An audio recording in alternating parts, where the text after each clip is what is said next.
in whose name this march and rally has been called. I want to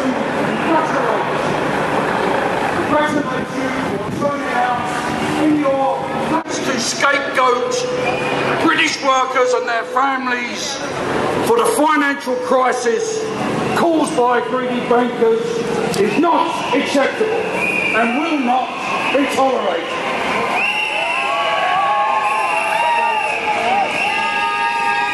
We have a range of speakers who are going to tell you why. And the first one is Francis O'Grady, Deputy General Secretary of the TUC. Francis.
On democracy from the CBI, whose leaders have just awarded themselves a 49% pay increase. Who voted for that? And I've got to say something else, because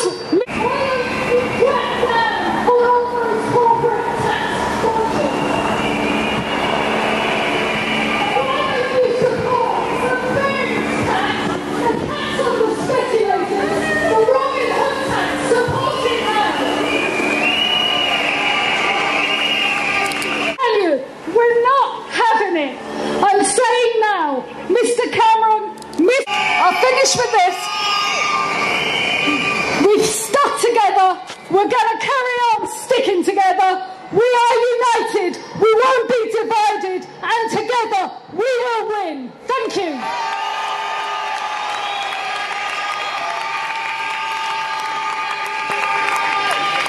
Well done, Francis.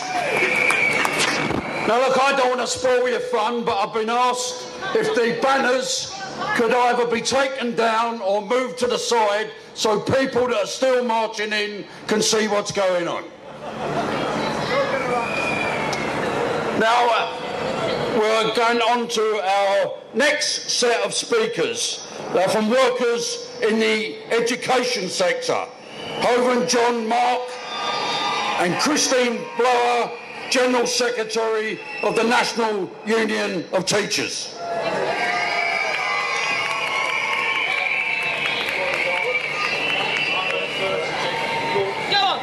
Right, well, we're here again, taking action. ATL members thought taking action on the 30th of June would be good enough. It wasn't. We know it forced the government to improve its offer, but it's not good enough, and you all know that. Old school and college staff will have to pay more, and the 3/4 of us that are not near retirement are going to work less and work longer and get a lot less. You all know it's not a fair offer. Teachers, lecturers and support staff, like public sector workers, all of us taxpayers, have a commitment to their jobs and the people they work with. ATL members didn't want to strike in June. We don't want to strike today, but here we are. But we care about our students and we care about our profession. I was talking to younger staff this week, and they were worried about the future of their pensions and whether they can afford to pay them. And so that's why we're here today. ATL is not a militant union, but it never will be. And we're here because we're reasonable people, and we're asking the government to be reasonable with us and give us reasonable pensions.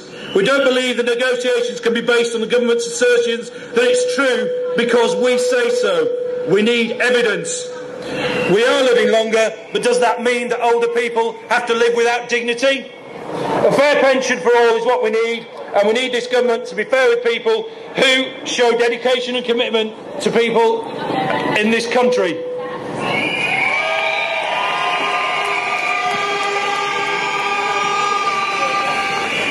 It's a privilege to be here as President of NASUWT, representing over 290,000 teachers. It's not a privilege to have a coalition government running our country without a mandate. We are all here with a mandate from our members to stand up for public services, to take industrial action. Cameron, our message is loud and clear. You supported the Arab Spring and said the uprisings on the streets of Cairo should be listened to because so many took action.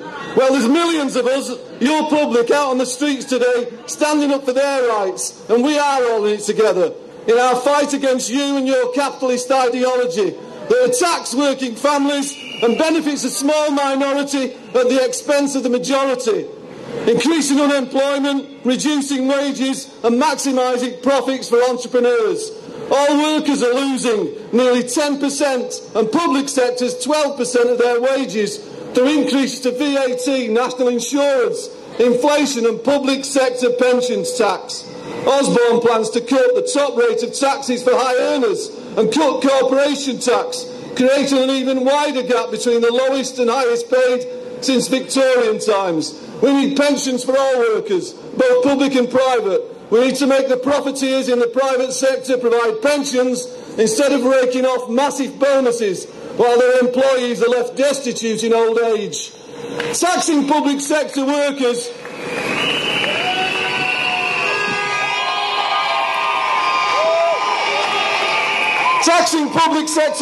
while entrepreneurs amass huge profits and get increased bonuses is corrupt. I'll just finish off, all right.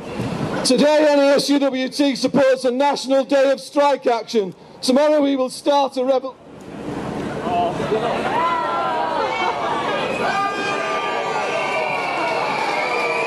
Okay, my name is Mark Campbell. I'm here representing 125,000 university and college lecturers, and I'm here to say The 99% are now off our knees, and we won't go back down again.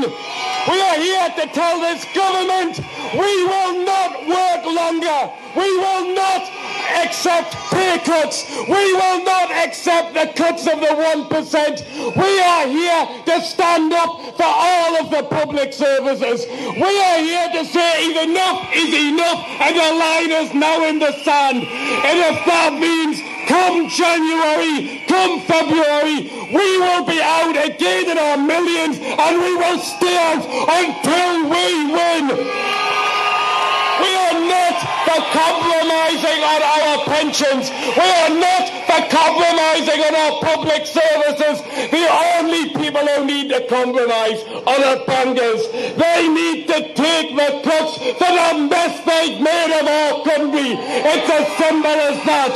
We have to take the strength of today, and we have to go out and fight and fight and fight until we win. I tell you what, it looks great from up here, and I'm going to ask you to give a big round of applause to my young teachers and UT members who are here, because it's young and old standing together. I can tell you, this is the biggest ever strike of women. There are so many women on this strike. It's fantastic. Right, we represent in the National Union of Teachers 308,000 people, but here's a different number. Sometimes 30 is not a very big number, but I can tell you, when it's 30 public sector unions standing together in defence of pensions and in defence of services, that's a very big number, and we're really pleased all to be here today.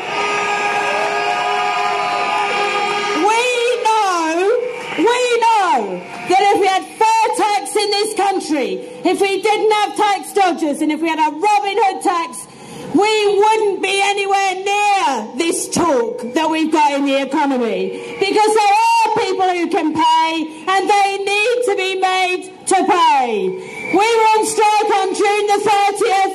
We lobbied on October the 26th.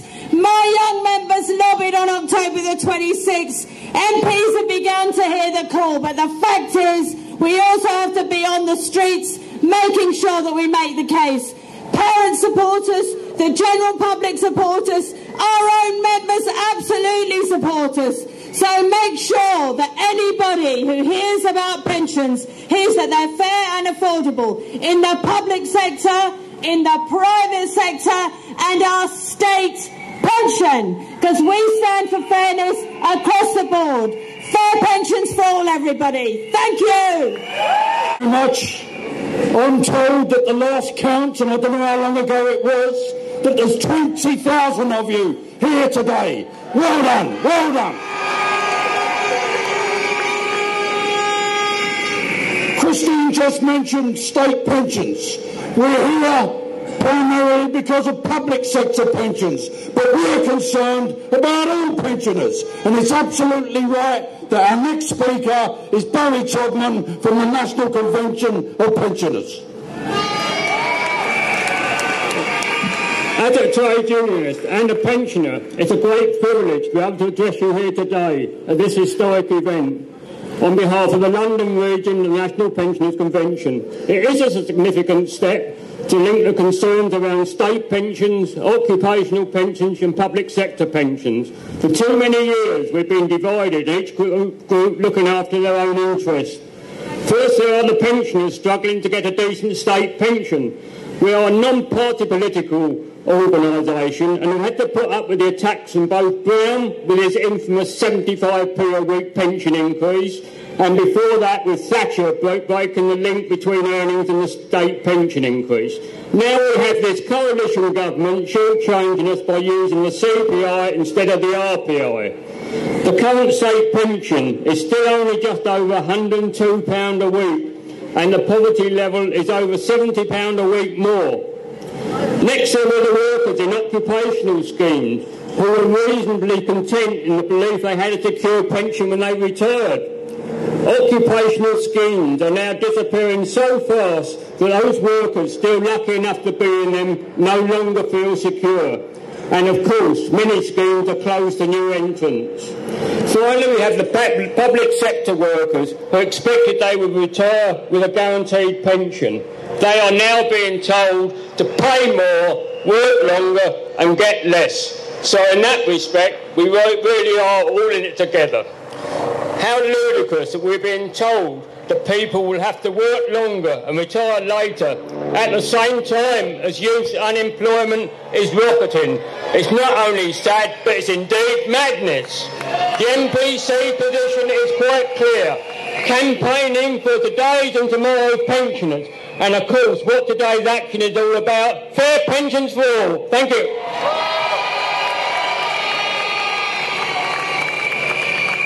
Thank you, Barry. Well done. I've been asked if people could gently move forward in order to allow people that are coming in, are still at the back, to get in to hear what's been saying. If you could ease your way forward, it would be helpful. Now, we've heard about Cameron and we've heard about his inability to convince people. I've just had a message that his own staff in Downing Street have come out and have joined the strike today.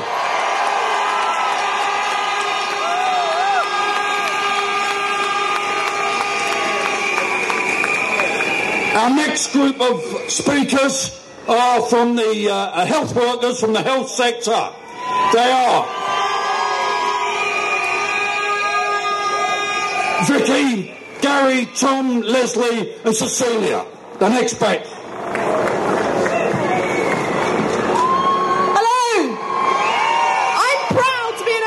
Physio and have been for the last 13 years. And contrary to what the media keep reporting, none of us wants to be here today. But we're here because despite us patiently waiting for meaningful negotiation, the government didn't budge an inch on the key issues for months. And when they did, it was far too little and far too late. We've also patiently borne the brunt of an economic crisis that's not of our making by accepting pay freezes, job losses and attacks on our terms and conditions. We've already compromised on our pensions less than 4 years ago. The ink is barely dry on the agreement that marked the transition to a more affordable and sustainable scheme.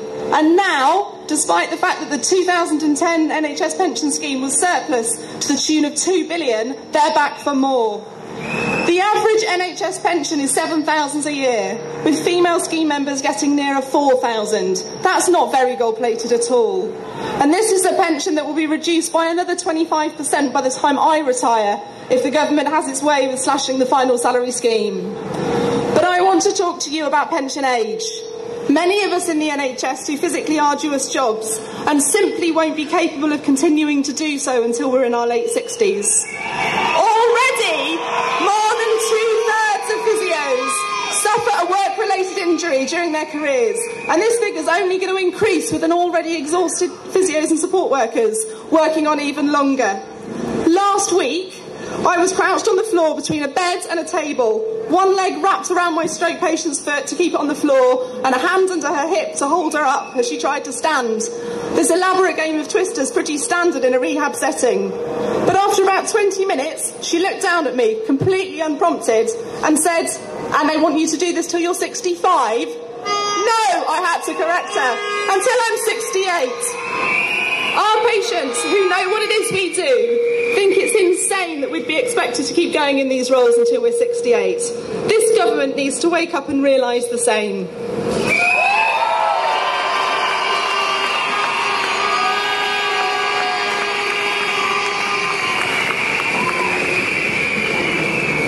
I have a dream. I have a dream that one day this government will treat public service workers with decency. I have been an ambulance man, a policeman, now a radiographer, a whole working life dedicated to public service. These jobs don't pay enormous salaries. If the acquisition of wealth had been my goal, I would have chosen other careers. Banking springs to mind. But having a social conscience I chose public service, thereby contributing towards a decent society. For this, part of my reward would be a reasonable pension. Even Lord Hutton's report agrees it is not gold-plated. I am now angry at having to desert my patients today for the sake of self-preservation. Angry with this government that treats us with such contempt. A fortune has been spent reforming the NHS pension scheme, negotiated, agreed and signed off. Now torn asunder, barely before the ink's dry.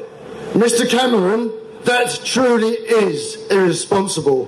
They say it is unaffordable, despite receiving £2 billion per annum, more than it pays out.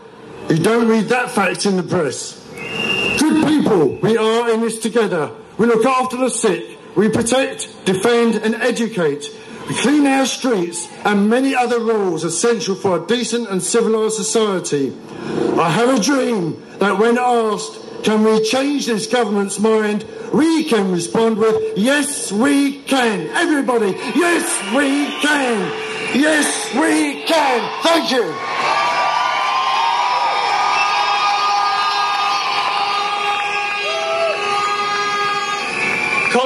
Colleagues in the public sector, it's only 4 years since they overhauled the NHS pension scheme.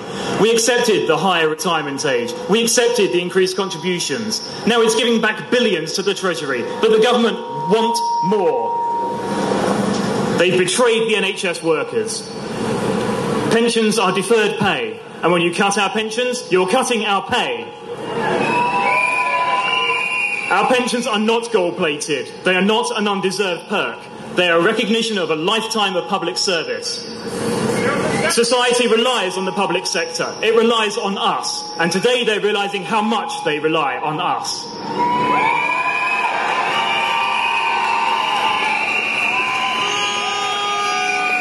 The doctors, the BMA, are with you in the fight for fairer pensions. A fair deal for the public sector. The fight goes on.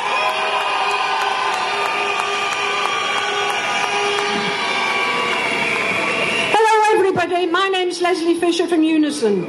We were picketing this morning in Haringey and we were overwhelmed by the public support we got. Not what the government were telling us, that the people who are in the private sector don't like us and hate the fact that we get a reasonable pension. We were overwhelmed by support from the public, from patients, from people working in the private sector. I want to make 2 brief points. One is about the £2 billion surplus which is made by the NHS pension scheme that goes to the Treasury every year. And I don't think we've made enough publicity about that, because that completely undermines the government's argument about affordability and that we are dragging the private sector down and taxpayers are having to pay for it. Another point I want to make is about the demonisation of the public sector. The government portrays us, public sector workers, as parasites on the private sector, which produces all the wealth. There was a letter in a paper yesterday which expressed this much better than I can. It said that the public sector does not directly produce wealth, but it is the muscle that enables mobility. It's the brain that facilitates invention. It is the heart from which civilization flows, and without it no state can function. Remove it and chaos ensues.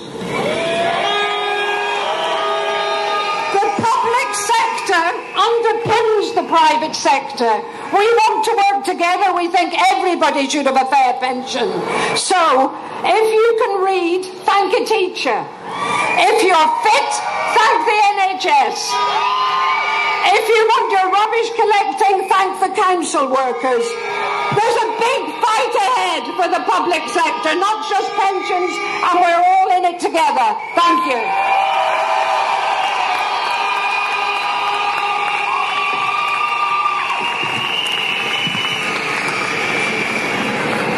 Everybody. I am Cecilia Annim, Deputy President of the Royal College of Nursing, and we are here in solidarity to protect our pension. This systematic attack on public sector workers has to stop. Enough is enough. We will not be bullied. We will not lie low and take away our pensions.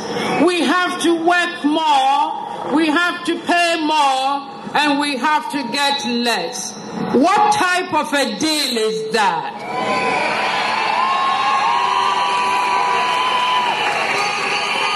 Do you think this is a fair deal? I tell you it is a false deal. Yes, it is a false deal. Can you see nurses in the community on Zimmer frames at 68? No. I want to tell politicians, every constituency there is a nurse, there is a NHS worker. There is 1 million of us. If you mess us up, you will mess your seat up, especially those in the marginal constituency. Don't mess up with us.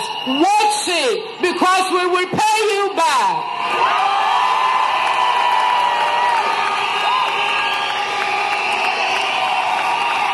NHS pension is not a freebie.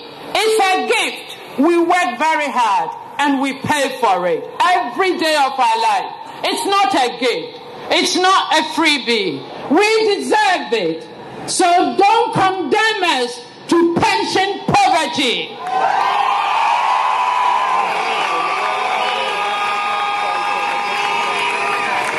We are going to fight this for all that we take. Your unions need you, and let's support them.